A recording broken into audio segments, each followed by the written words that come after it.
Í Reykjanesbæ starfar fjarskiptafyrirtæki í eigu 3 heimamanna og fagnar aldarfjórðungsafmæli á árinu.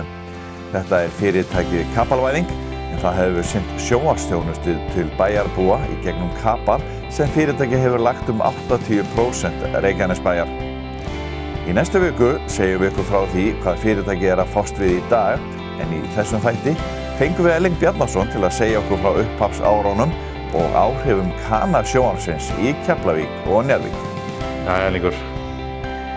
25 ára í rekstri í Reykjanesbæ og Suðurnesjum, það þykir nú gott í fyrirtækjarekstri í dag að ná því. Já, hvað getur þú sagt okkur Kapalvæðingu í 25 ár? Kapalvæðing byrjaði náttúrulega sem svona, eins og þessi kapalkerfi og þróaðist út frá náttúrulega þegar Kaninn lokaði rásum sínu. Þetta bæjarfélag, Keflavík Njarðvík, var náttúrulega með Kanan hérna í gamla daga. Þá horfðu allir á Kanan og Kana-sjónvarpið. This is American Forces Television, Channel 8 in Keflavik, Iceland.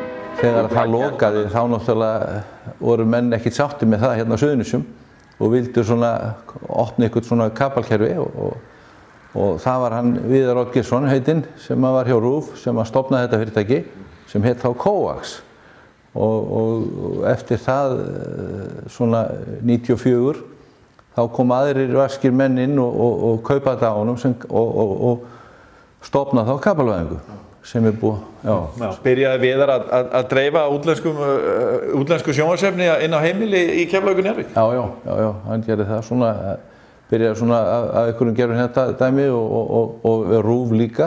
Þannig að fólk fór að hafa gaman að því að vera með þetta kapalkerfi og þetta hefur búið að þróast svolítið skemmtilega. Já, þannig að fyrirtækið byrjar ansi snemma að tengjast bara inn á heimili Keflvíkinga og Njarðvíkinga og á þessum tíma og búið að gera í öll þessi ár.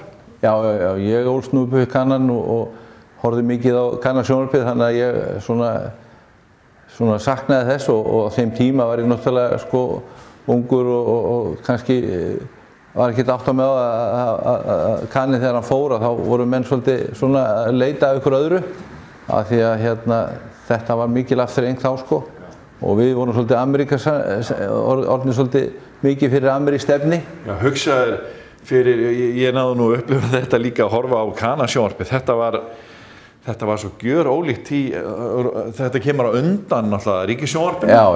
Og þannig byrjar þetta og hérna þó nokkuð langan tíma þangað til að íslensk yfirvöld ákvað að kötta á þetta. Já, menn voru nú að leita, það voru nú sendingar á milli hérna Rockville og annað og voru að leita að þessum sendingum og ná þessum bylgjum, gerðu allt til þess að ná þessu því þetta var eins og að væri bara að vera að klippa á sjónvarpi yfir höfuð hjá okkur. Því að þetta var það mikið efni mikið barnaefni og svona. Þannig að þetta náttúrulega var mikið tekið frá okkur, Suðurnesjamönnum að okkur fannst